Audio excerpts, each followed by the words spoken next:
mostly because it has a very strong significance to me, and it has a very, very deep connection in regards to like how I feel about my Mexican and Latino culture. I'm specifically singing the Spanish version of this song because I feel a lot of connection when I listen to it to my Mexican family and my Latino heritage. It's a very sentimental song for me, and it has a very deep meaning because every time that I hear it, it just brings me back to Mexico, and it reminds me of the person that I am, the person that I want to be, and the person that I want to be remembered by and remembered as. So I hope you enjoy.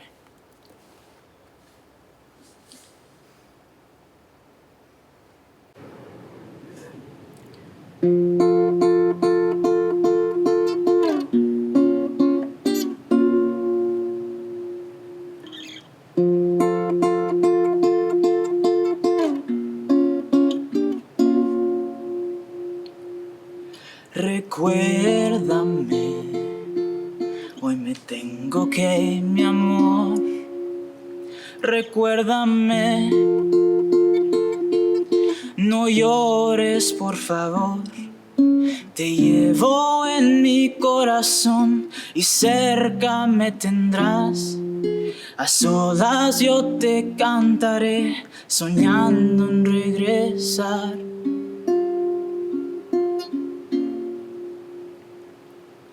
Recuérdame, aunque tenga que emigrar. Recuérdame, si mi guitarra oyes llorar, ella con su triste canto te acompañará.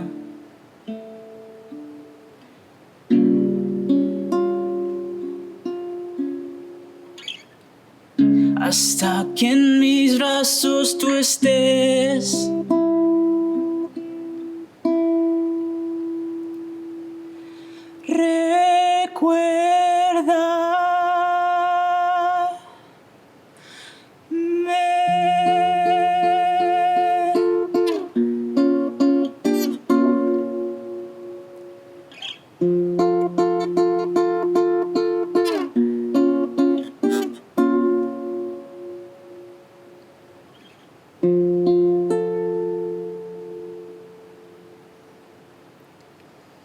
Gracias.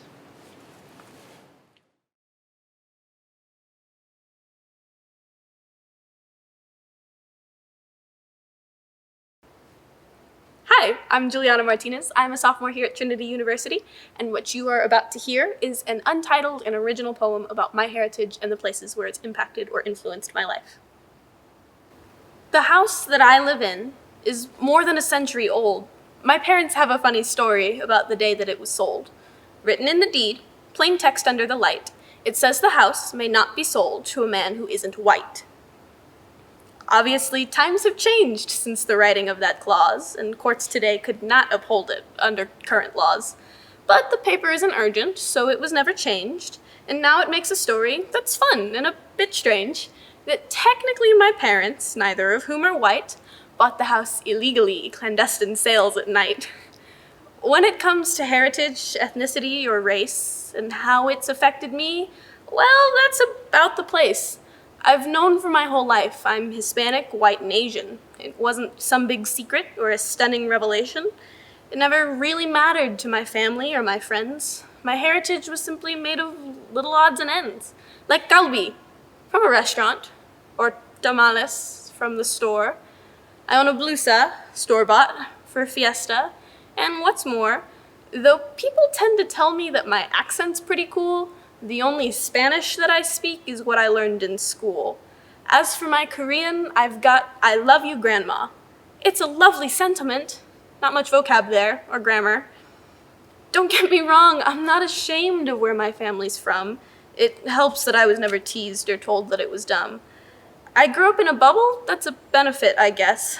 The fact that I am different was ne'er cause for distress. On the contrary, I'd break the fractions down quite proudly when my classmates and I would gather in a crowd. We would take turns naming places, and each person had a list. If theirs were more Eurocentric, well, I never noticed it. I have some guilt in that, though perhaps it is misplaced that I wasn't really influenced by growing up mixed race. No one made fun of my hair or said my food was weird. My looks were nothing more than the way that I appeared. Still, there's culture and community of which I have no part. I mean, I think they're neat. They're not embedded in my heart. I have peers that feel like they're beholden to their cultures. Their behavior must be perfect or else subject to the vultures. Others who are mixed race talk about feeling torn, too much one way or the other, and someone is left to mourn. That's not something that I want to feel like, don't mistake me. I'm glad that I have never had such stressors there to shake me. But still, is there a loss in that sense of disconnect? Sometimes I think there might be. How would I even check? I can trace the places in my family history where something changed and so it wasn't passed down to me. Grandpa and Harmony, for example, got divorced. He got custody, the Asian link was lost, of course. Plus, she lives in Hawaii, and that's kind of far away. We visit, and there's phone calls. Still, there's not much day to day. But that's all chance and circumstance. The way the cookie crumbles, it'd be a little silly as the source of all my grumbles. No, there's places where that break was a little more deliberate. Let me try to tell this story in a way that it will fit. Grandpa and Abuelo both speak fluent Spanish. My parents and their siblings don't. So tell me, what's this ish? Bilingualism is only lauded if you're already rich. Otherwise, it's un-American and something you should ditch. And what parent doesn't want a better life for their kid, swore they wouldn't pass the stigma on, and so they never did? It's a prominent example, but trust me, there are more. I can list some, still there's others that I've missed, I'm sure. There's all these movements nowadays. Be proud of where you're from. But how do you be proud of a tie that's long undone? So when it comes to heritage, a disconnect is there, for all that you can see it in my face and in my hair. People like to guess sometimes, they often get it wrong. Ethnicity number 3 seems to make the list too long. I've gotten white and black, and are you sure that you're not Blasian? Or, seeing you with straightened hair, I really see you're Asian. There's Afro-Latina, it's the curls I think, don't you? Hispanic Asian is the closest, Hispanic and white too. White and Asian would be close if people ever guessed it. Guess it doesn't suit my skin tone, no matter how you dress it. I mean, I've gotten Indian, Native American as well. Partial guesses get confirmed sometimes. People say, yeah, I could tell. Some just guess Hispanic, others ask Filipino. I've been told I look Italian, though most say I don't know. For the record, I don't mind if you misstep in your choosing. I've got some stories from it that I think are quite amusing. So as long as you believe me when I tell you where I'm from, then we can make a game of it. Let's all have some fun. It's never going away. It's part of who I am. Me still learning some things doesn't make that a scam. I've got some things to figure out as I go on my way. Feel free to ask about it. I'll see what I can say. Identity's complex. There can be no denying. And when it comes to mine, well, I promise that I'm trying. I wish I had some sweeping point or way to fix it all, but the world is very big and I'm relatively small. We've all got a story. This one happens to be mine. And it isn't finished yet. Thanks be there's no deadline. I'll use that time to work on just what I want to do, and I'll keep learning, living, and I hope that you will too.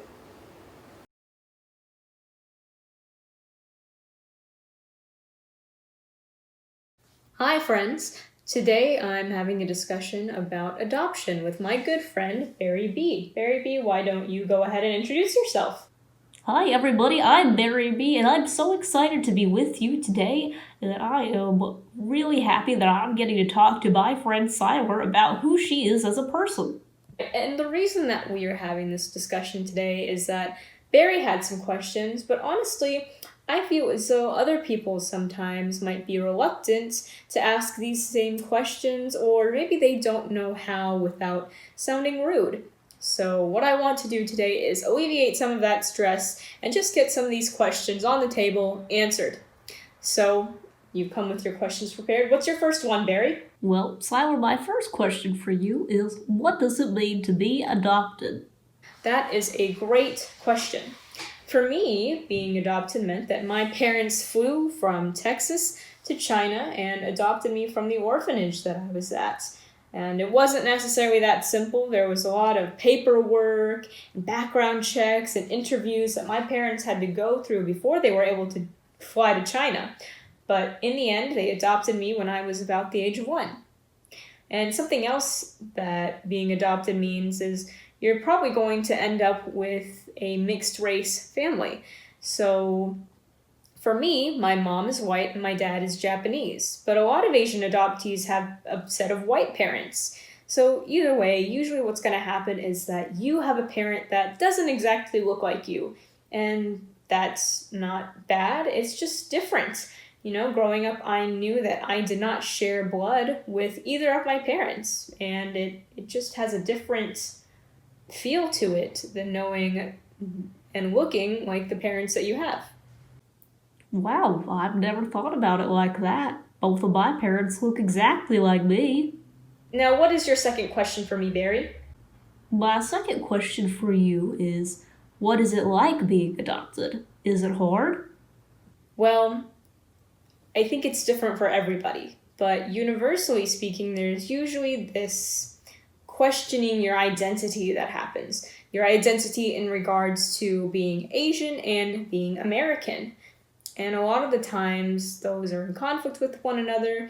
You might relate much more to American culture, but people still see you as being Asian, and they don't realize that you relate to American culture way more than you do to Asian culture. So there's this difficulty with cohesion between what we feel on the inside and then how people look at us and how we're perceived and what is on the outside. I know that a lot of girls feel as though they've been whitewashed or Americanized, and that's an interesting part of it that I myself have gone through. But it's also interesting because there's an aspect of it where you have to ask, how much are you Americanized, when really my experience growing up didn't have anything to do with Asian culture for the most part. It was really just American. And how can you be Americanized when what you know about Asian culture, what you've experienced within Asian culture, doesn't extend past being a baby, doesn't extend past what you can remember. So there's that aspect of it. And then on top of that, I would say there's this whole thing with being adopted. What does it mean that I was at one point in an orphanage and now I'm here? And everybody will go through their own process in thinking of how that makes them feel. I know that some may feel as if they've been given up, and others might feel as though they've been given a wonderful opportunity in America with a new life.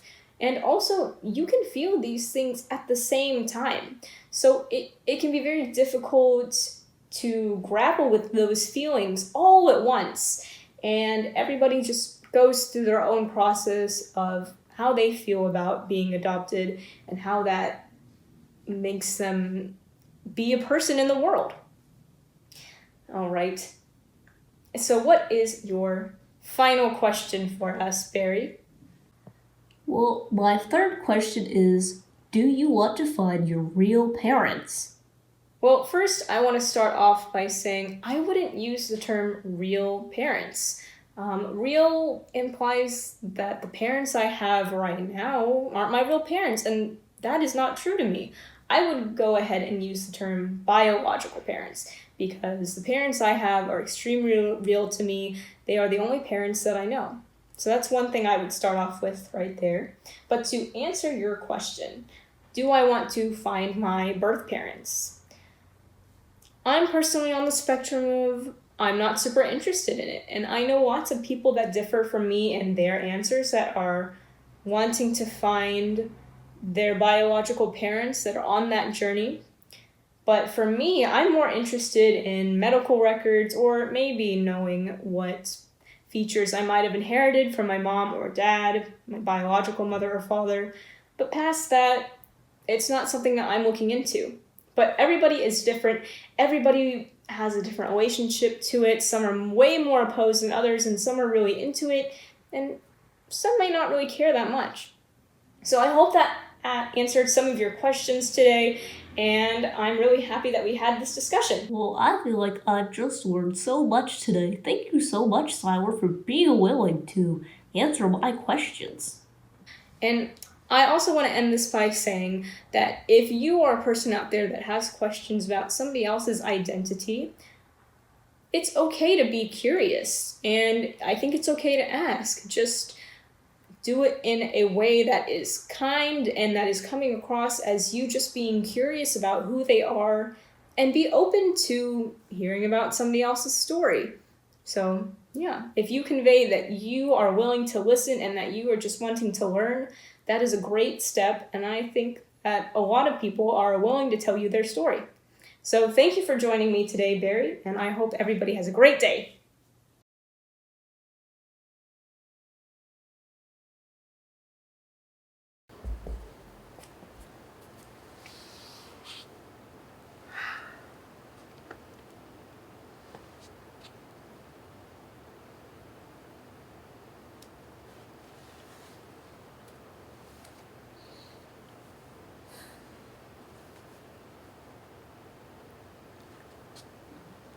This may seem ridiculous, but when I look at myself in the mirror, it feels crowded.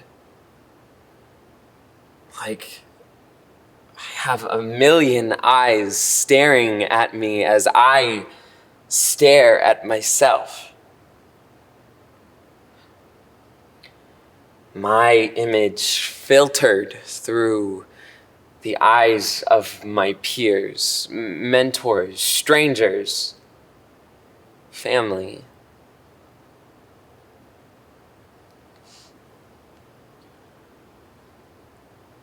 This is an intervention. An intervention with my own reflection.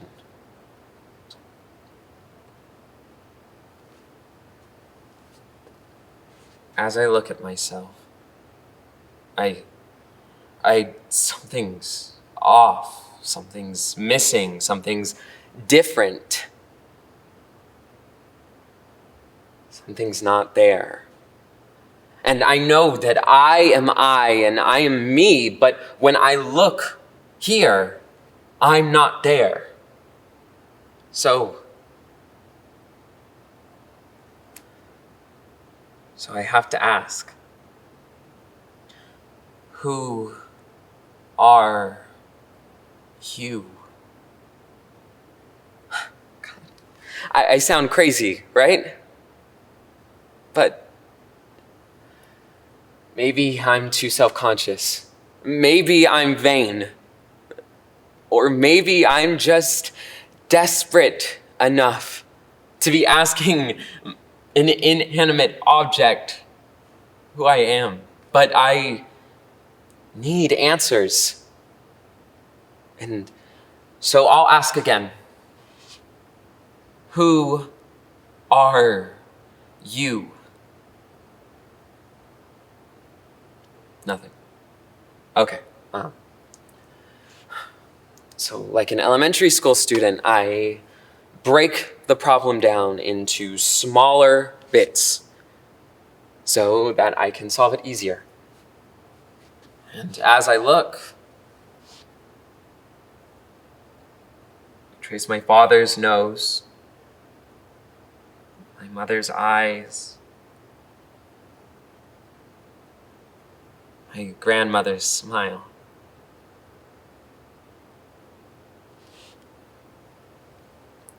The characters have been set, so why don't we introduce them?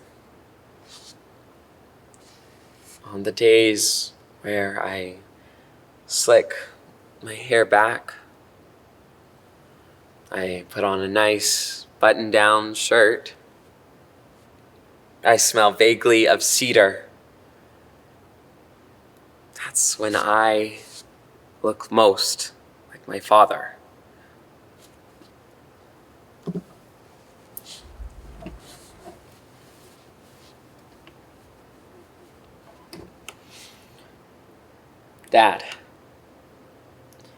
Dad taught me how to keep my back straight, how to hit a baseball, how to smile through the physical pain and still make jokes about it. Dad did his best to make me into a man. Now that was my first lessons in acting. Could I act professional, clean, handsome?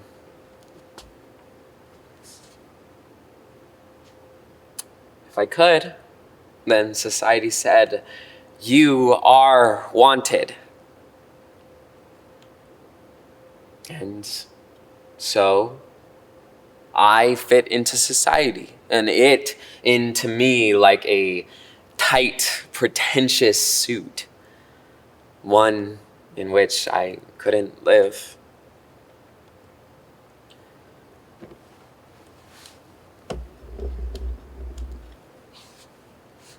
And so, who am I?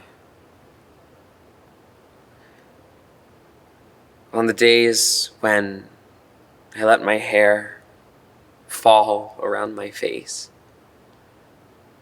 when I feel like the sun shining down on the beach, on those days, I look most like my mother. She was a force to be reckoned with. She did not accept no. She made her own future. Mother, like a bright, bright star, always going from place to place. For a long time, a single mother with 3 jobs. She worked so hard. And she did it gracefully, confidently. And on those mornings before work, she would listen to music, do her makeup, get ready, and I would sit there and sing along with her to the music. Mom made me a dancer. And so when she was gone, I would put on her heels and dance around the room, singing the songs that she would use when she was getting ready.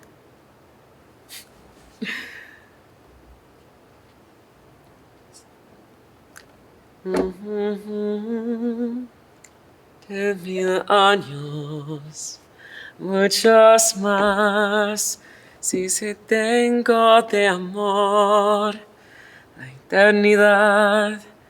Pero allá sin como a ti, en las bocas llevará sabor a mí.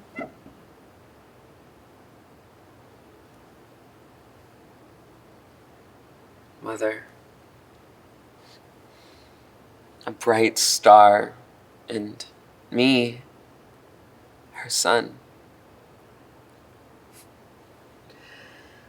She gave me some pretty big shoes to fill, and while I did dance in them, I never could fill them. My mother inspires me, but I am not my mother. I could never be her. So then, who am I? I think The only person who ever got close to that was my grandmother.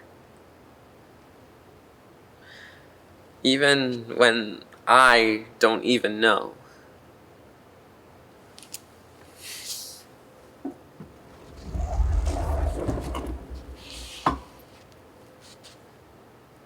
Grandma. Abuela. She loved me. On the nights before we were getting ready for bed, her in her nightdress and me lying in the big bed, probably like 3 or 4 at the time,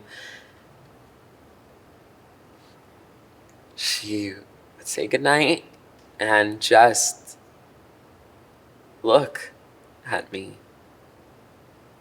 and smile, this big smile, the biggest smile every day.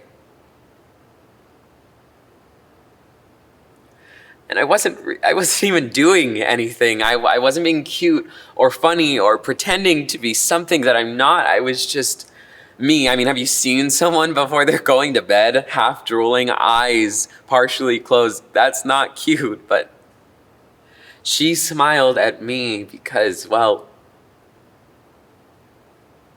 because I'm me.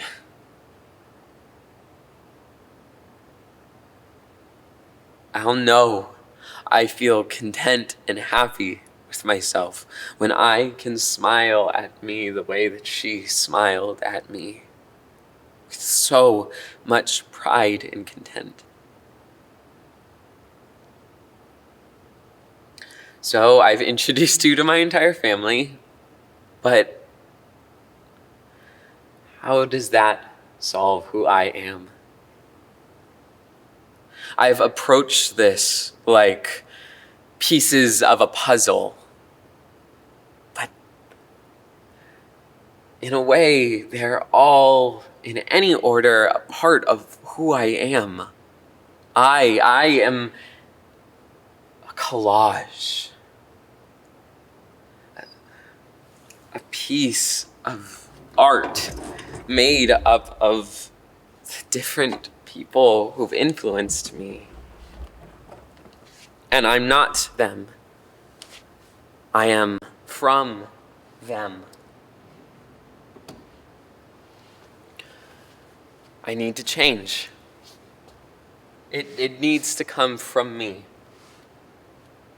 I need to look in the mirror and smile, not because I look handsome or I know I'll look good for other people. I need to look into the mirror and smile because I'm me. Because I'm my mother's son, my father's son, my grandmother's pride.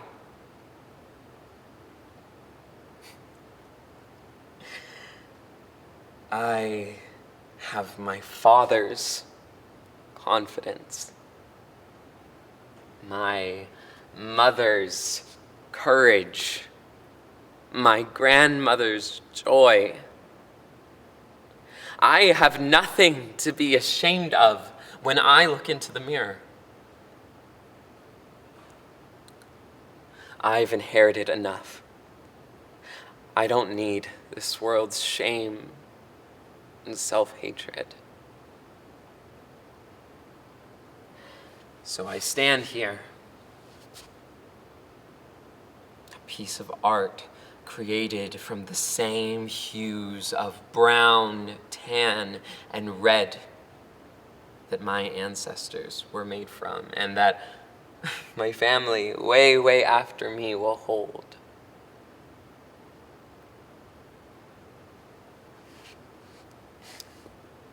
I am me. And with their support, that is enough, even if I don't know what that means.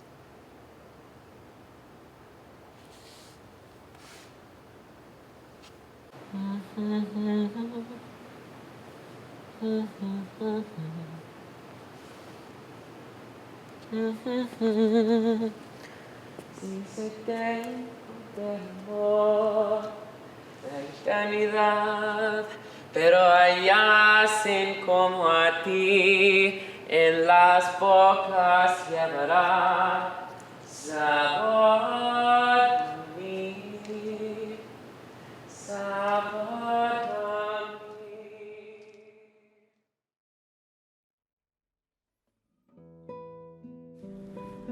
I learned Spanish from my grandma. Mejito, don't cry, she told me. On the mornings my parents would leave to work at the fish canneries, my grandma would chat with chairs, sing them old songs, dance waltzes with them in the kitchen. When she'd say, Niño Barrillon, she'd laugh. With my grandma, I learned to count clouds, to recognize mint leaves in flower pots. My grandma wore moons on her dresses, Mexico's mountains, deserts, oceans in her eyes. I'd see them in her braids. I'd touch them, in her voice smell them. One day, I was told, she went far away, but still I feel her with me, whispering in my ear, Mejito. El español lo aprendí de mi abuela. Mejito, no llores, me decía. En las mañanas, cuando salían mis padres a trabajar en las canerías de pescado, mi abuela platicaba con las tías. Les cantaba canciones antiguas, les bailaba balsas en la cocina. Cuando decía, niño barrigón, se reía. Con mi abuela aprendí a contar nubes, a reconocer en las macetas la hierba buena. Mi abuela llevaba lunas en el vestido, la montaña, el desierto, el mar de México. En sus ojos yo lo veía, en sus trenzas yo los tocaba, con su voz yo lo olía. Un día me dijeron, se fue muy lejos, pero yo aún la siento conmigo diciéndome, querido al oído, mijito.